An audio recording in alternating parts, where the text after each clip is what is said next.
नमस्कार, मंडल news bulletin में आपका स्वागत है। आइए पेश करते हैं आज के कुछ प्रमुख व मुख्य समाचार।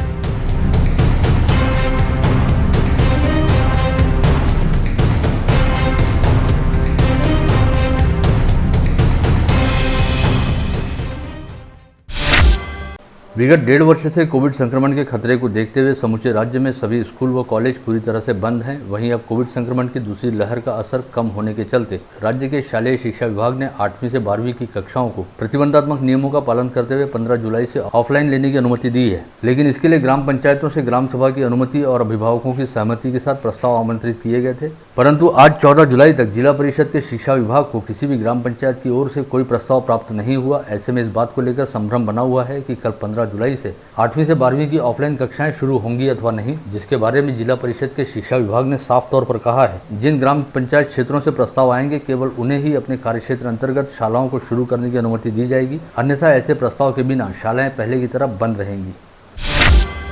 वहीं अमरावती महानगर पालिका के शिक्षा विभाग से जब ये जानने का प्रयास किया गया कि अमरावती मनपा क्षेत्र में स्थित सरकारी व निजी शालाओं में 8वीं से 12वीं की कक्षाएं कब से शुरू होंगी, तो बताया गया कि फिलहाल मनपा प्रशासन व शिक्षा विभाग द्वारा सभी शाला व्यवस्थापन समितियों से बातचीत करने के साथ ही अमरावती शहर में कोविड संक्रमण के हालात की समीक्षा की जा रही है, जिसके बाद प्रशासन द्वारा कोई योग्य निर्णय लेते हुए शालाओं को खोलने की अनुमति देने के बारे में विचार किया जाएगा।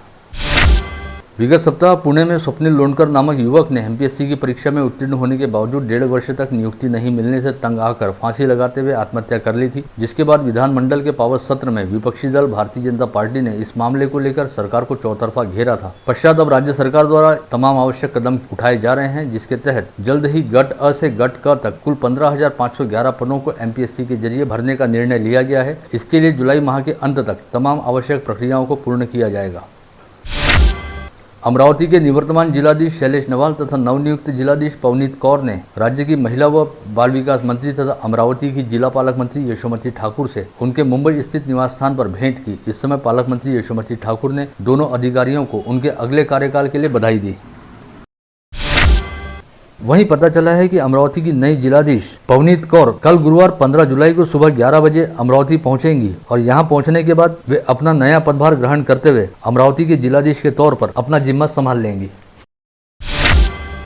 मनपा में रिक्त रहने वाले विभिन्न पदों पर ठेका पद्धति से कर्मचारियों की नियुक्ति करने का जिम्मा रहने वाली क्षितिज नागरी सेवा नामक एजेंसी को मनपा प्रशासन द्वारा विगत 1 वर्ष के दौरान 5,90,52,572 रुपए के देयक अदा किए गए हैं। इस दौरान क्षितिज संस्था द्वारा मनपा प्रशासन को 6,73,19,787 रुपए के बिल पेश किए गए थे। पश्चात 11,81,049 रुपए के आयकर की कटौती करते हुए मनपा प्रशासन द्वारा क्षितिज को 5,99,00,000 रुपए के देयक अदा किए गए। सबसे खास बात यह है कि विगत जून 2020 से जारी वर्ष के मई 2021 के दौरान ठेका पद्धति पर नियुक्त कर्मचारियों पर मनपा प्रशासन द्वारा 5,90,00,000 रुपए की राशि खर्च की गई, जबकि इस दौरान कोविड संक्रमण काल के चलते मनपा के स्वास्थ्य महकमे को छोड़कर अन्य सभी महकमों में कामकाज लगभग पूरी तरह से बंद था। ऐसे में कहा जा सकता है कि मनपा प्रशासन द्वारा ठेका पद्धति पर नियुक्त कर्मचारियों को घर पर बैठने की एवज में करीब 6 करोड़ रुपए अदा किए गए। वहीं दूसरी ओर मनपा प्रशासन के वरिष्ठ प्रशासनिक सूत्र द्वारा बताया गया कि ठेका पद्धति पर नियुक्त लगभग सभी कर्मचारियों को मनपा प्रशासन द्वारा कोविड संबंधी कामों की ड्यूटी में तैनात किया गया था और उनसे बाकायदा काम कराने के बाद उन्हें काम की एवज में वेतन अदा किया गया। विगत शनिवार से सोमवार तक 48 घंटे के दौरान हुई बारिश के चलते अमरावती शहर में कई स्थानों पर जलजमाव की स्थिति बन गई और लोगों के घरों व दुकानों में बारिश का पानी जा घुसा, जिसकी वजह से आम जनजीवन अस्त व्यस्त होने के साथ ही लोगों को काफी समस्याओं व दिक्कतों का भी सामना करना पड़ा। इसके लिए शहर में बेतहाशा हो रहे सीमेंटीकरण व कॉन्क्रीटीकरण को जिम्मेदार माना जा रहा है, लेकिन स्थानीय विधायक सुलभा खोड़के के मुताबिक इस समस्या के लिए सीमेंटीकरण व कॉन्क्रीटीकरण नहीं बल्कि इस हेतु किया गया गलत नियोजन जिम्मेदार है। मंडल न्यूज के साथ इस विषय को लेकर विशेष तौर पर बातचीत करते हुए विधायक सुलभा खोड़के ने कहा कि जिस समय अमरावती शहर में सीमेंट कंक्रीट की सड़कें बनाई जा रही थी, उस समय ये बेहद जरूरी था कि पुरानी डामर की सड़कों को खोदकर उखाड़ दिया जाता और करीब 2.5-3 फीट की खुदाई करते हुए उस पर सीमेंट कंक्रीट का स्तर बिछाया जाता। लेकिन ऐसा करने की बजाय पुरानी सड़कों के ऊपर ही सीमेंट कंक्रीट की नई सड़क बना दी गई, जिससे अब नई सड़कें जमीन से करीब 2.5 से 3 फीट ऊंची हो गई है और सड़क किनारे रहने वाले मकान व दुकान गड्ढे में चले गए हैं। इसके अलावा सीमेंट कंक्रीट की सड़कें बिछाते समय जमीन की लेवल तथा उतार या ढलान की ओर ध्यान नहीं दिया गया। साथ ही बारिश के मौसम में सड़कों पर जमा होने वाले पानी की निकासी कैसे होगी इसका भी ख्याल नहीं रखा गया, जिसका परिणाम जारी मौसम की पहली बारिश में दिखाई दे रहा है। कोविड संक्रमण की तीसरी लहर के लिए तैयार रहने के उद्देश्य से प्रीफैग नामक अत्याधुनिक तकनीक का प्रयोग करते हुए स्थानीय सुपर स्पेशलिटी अस्पताल परिसर में विदर्भ क्षेत्र का एकमात्र अत्याधुनिक 100 बेड का वातानुकूलित अस्पताल बनने जा रहा है। करीब 10,388 स्क्वायर फीट क्षेत्रफल में बनने जा रहे इस अस्पताल की नींव से संबंधित काम 90% पूर्ण हो चुका है और बहुत जल्द पहले से तैयार फैब्रिकेटेड पैनलों को एक दूसरे के साथ जोड़ने का काम शुरू किया जाएगा और आगामी 25 दिनों के भीतर यह अस्पताल पूरी तरह से बनकर तैयार हो जाएगा, जिसे 15 अगस्त को स्वाधीनता दिवस के अवसर पर लोकार्पित किया जाएगा।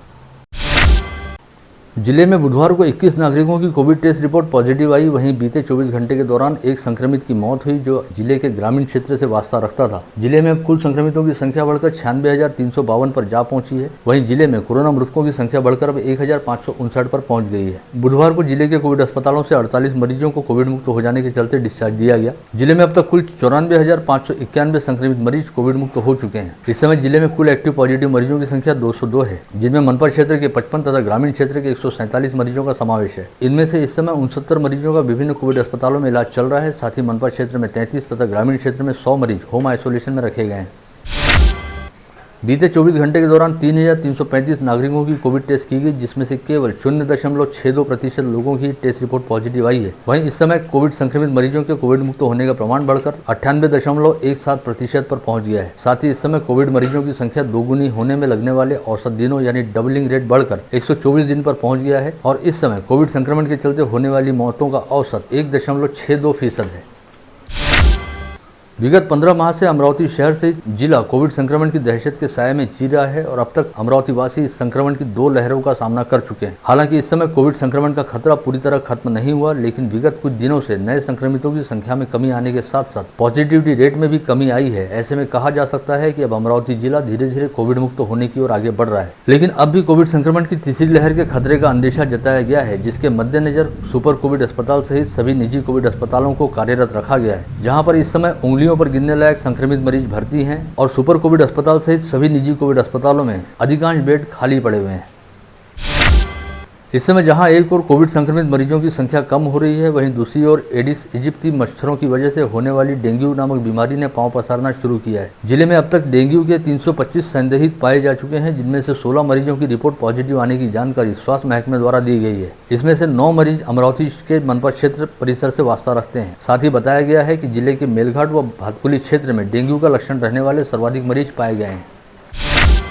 पेट्रोल, डीजल व रसोई के दामों में हो रही बेतहाशा वृद्धि के खिलाफ युवक कांग्रेस की अमरावती जिला व विधानसभा क्षेत्र शाखा द्वारा जिले में हस्ताक्षर अभियान चलाया जा रहा है। विगत 12 जुलाई से शुरू हुआ यह अभियान आगामी 18 जुलाई तक चलेगा। इस दौरान करीब 2 लाख हस्ताक्षर जुटाए जाएंगे और पेट्रोल दर वृद्धि के खिलाफ राष्ट्रपति को ज्ञापन भेजा जाएगा। इस आंदोलन के तहत युवक कार्यकर्ताओं ने शहर के नवाथे चौक परिसर स्थित एक पेट्रोल पंप के सामने खड़े रहकर आम नागरिकों के हस्ताक्षर लेने के साथ ही उन्हें केंद्र सरकार की ओर से लॉलीपॉप का उपहार दिया और कहा कि केंद्र सरकार ने सभी नागरिकों को आश्वासन के तौर पर ऐसे ही घोषणाओं का लॉलीपॉप दिया था।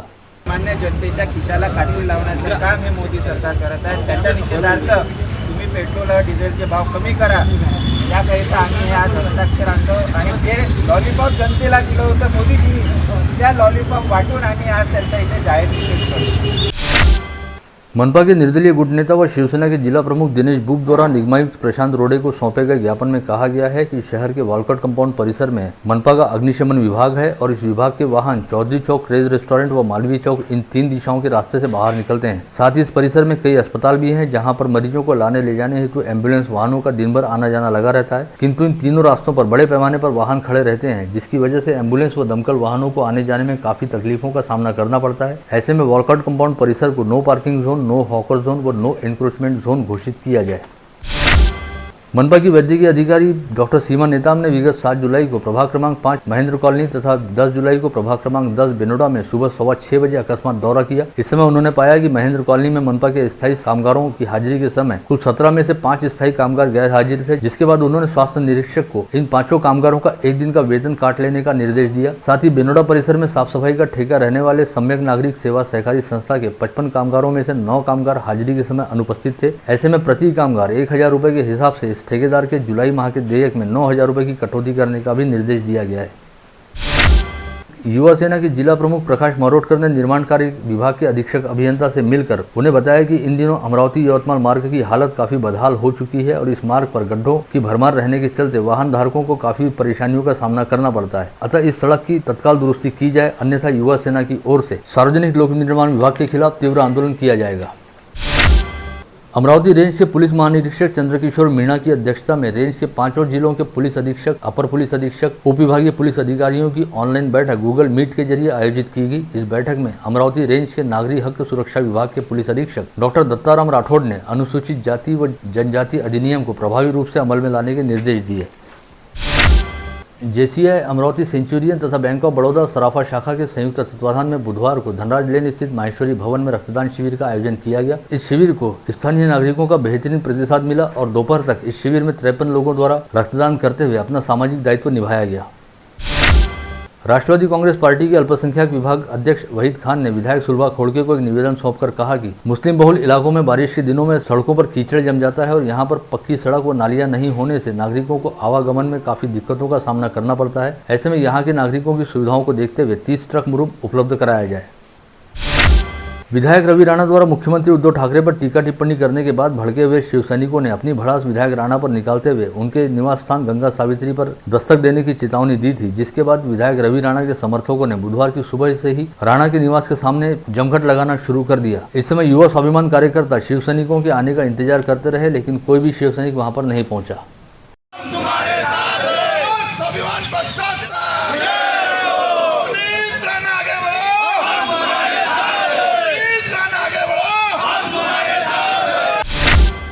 राज्य के सिंचाई महर्षि व आधुनिक जल संस्कृति के जनक पूर्व मुख्यमंत्री शंकरराव चौहान की 101वीं जयंती के उपलक्ष्य में सिंचाई भवन में अभिवादन कार्यक्रम का आयोजन किया गया था। इस अवसर पर अपने विचार व्यक्त करते हुए राज्य के जल संपदा राज्य मंत्री ओम प्रकाश उर्फ बच्चू कडू द्वारा कहा गया कि राज्य के सिंचाई क्षेत्र के विकास के लिए पूर्व मुख्यमंत्री शंकरराव चौहान ने अपनी दूरदृष्टि रखते हुए राज्य में अनेकों महत्वपूर्ण प्रकल्प स्थापित किए। साथ ही अमरावती जिले के लिए जीवनदायी व विकास की जीवन रेखा साबित होने वाले अपर वर्धा बांध की निर्मित में भी उनका महत्वपूर्ण योगदान है। यदि यह बांध नहीं बनता तो सूखे का सामना करना पड़ सकता था। ऐसे में अपर वर्धा प्रकल्प निर्मिती का इतिहास बताने वाले फलक को यहाँ पर स्थापित किया जाएगा। काय कसा घडला, कसा विरोध झाला, त्यावेळेस कसे विरोध झाले, काय त्यांच्या मागण्या होत्या, त्यावरचे पेपर कात्रण, त्याचा एक मोठं होल्डिंग एक चांगल्या पद्धतीचा अप्पर वर्गाच्या महत्त्वाच्या भागावर आपण लावू, म्हणजे त्याचंही काम आपण केलं पाहिजे। ते मार्गदर्शक राहील, म्हणजे ते शंकररावजीचं नाव तिथे येतं म्हणून नाही, तर तो एक विचार आहे। त्यावेळेस कदाचित तो जर धाडस केलं नसतं तर अप्पर वर्धा आपल्या नशिबी आलं नसतं, आणि अप्पर वर्धा जर नशिबी आली नसतं तर आज दुष्काळ तुमच्या नशिबी आली असता, हे सुद्धा 2 वाक्य लिहिणं गरजेचं आहे। आणि त्या दुष्काळ, आजचा दुष्काळाचं चित्र त्या 65 मध्ये 1965 मध्ये त्यांनी जेव्हा हेरलं, ही दूरदृष्टी आहे आणि ही संतांची दूरदृष्टी आहे। ही फक्त राजकीय नेत्याची नाही असू शकत। ज्याचे विचार संतांचे आहेत त्याच्या डोक्यातच हे विचार येतात, आणि मग हा संतांचा विचार त्यावेळेस शंकररावजीने केला नसता तर आज आम्ही पाहतोय की आज सगळं दुष्काळात आपल्या नशिबी आलं असतं। माडा तहसील अंतर्गत एक गांव में रहने वाली नैना जोकारला नामक छोटी बच्ची एक गंभीर किस्म की बीमारी से जूझ रही है, जिसके बारे में जानकारी पता चलते ही राज्य मंत्री बच्चू कडू द्वारा अपने प्रहार जनशक्ति पार्टी की ओर से इस बच्ची की मदद हेतु आवश्यक सहायता राशि उपलब्ध कराएगी। साथ ही राज्य मंत्री बच्चू कडू ने नैना जोकारला व उसके परिजनों से वीडियो कॉलिंग के जरिए ऑनलाइन बातचीत भी की। सरकारी गाइडलाइन के अनुसार अब गर्भवती महिलाएं भी कोविड वैक्सीन का टीका लगवा सकेंगी। हालांकि टीका लगवाने से पहले गर्भवती महिलाओं को महिला चिकित्सा विशेषज्ञों से सलाह लेनी होगी। इस संदर्भ में एक कार्यशाला का आयोजन मनपा के विश्वरत्न डॉक्टर बाबा साहब अम्बेडकर सभागृह में बुधवार को किया गया। इस समय कोविड संक्रमण की तीसरी लहर को देखते हुए टीकाकरण अभियान काफी तेजी से चलाया जा रहा है और इस टीकाकरण अभियान को नागरिकों का भी बेहतरीन प्रतिसाद मिल रहा है। साथ ही अब गर्भवती महिलाओं को भी कोरोना का टीका लगाने की अनुमति मिली है। पूर्व पार्षद जयश्री अजय मौर्य के साथ उनके ही सगे भाई व भाभी द्वारा अकोला जनता कमर्शियल बैंक के कर्मचारियों के साथ मिलीभगत करते हुए करीब 27 करोड़ रुपए से अधिक की जालसाजी व हेराफेरी किए जाने का मामला सामने आया है। इस मामले में पुसद के वसंत नगर पुलिस थाने द्वारा पूर्व पार्षद जयश्री मौर्य के भाई भाभी व बैंक के मैनेजर समेत कुल 9 लोगों के खिलाफ अपराध दर्ज किया गया है। इस संदर्भ में दर्ज कराई गई शिकायत में कहा गया कि पूर्व पार्षद जयश्री मौर्य और उनके भाइयों के नाम पुसद में शराब बिक्री का लाइसेंस था। जयश्री मौर्य के भाई नंदकिशोर जायसवाल व भाभी रश्मि जायसवाल ने अकोला जनता कमर्शियल में बैंक की पुसद शाखा के तत्कालीन मैनेजर रवि जायसवाल, लेखापाल सतीश मलमणे, लक्ष्मीकांत चौधरी, रवि धुलधुले, राजू कांबले सहित एक अन्य के साथ मिलीभगत करते हुए बैंक में जयश्री मौर्य के नाम पर एक फर्जी खाता खुलवाया और इस खाते के जरिए करीब 27 करोड़ 25,34,860 रुपए की हेराफेरी की। इस शिकायत के आधार पर वसंतनगर पुलिस ने सभी आरोपियों के खिलाफ विभिन्न धाराओं के तहत मामला दर्ज किया है। मामले की जाँच जारी है।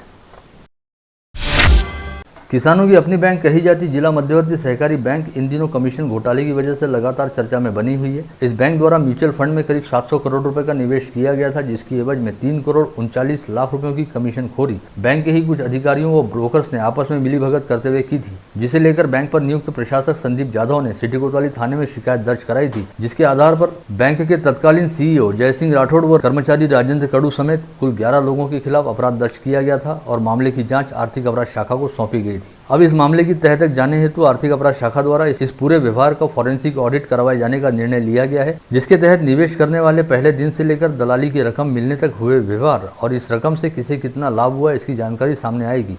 और संभावना यह भी बनती दिखाई दे रही है कि अब इस मामले में कमीशन का लाभ प्राप्त करने वाले लाभार्थियों की संख्या भी बढ़ सकती है और कई नए खुलासे भी हो सकते हैं। इसके अलावा आर्थिक अपराध शाखा द्वारा की गई जांच में यह अंदेशा भी सामने आया है कि शायद जिला मध्यवर्ती सहकारी बैंक द्वारा केवल 700 करोड़ रुपए ही नहीं बल्कि इससे कहीं अधिक राशि म्यूचुअल फंड में निवेश की गई है। यदि यह अंदेशा सच साबित होता है तो कमीशन की रकम बढ़ना भी तय है और कमीशन के लाभार्थियों की संख्या भी बढ़ सकती है।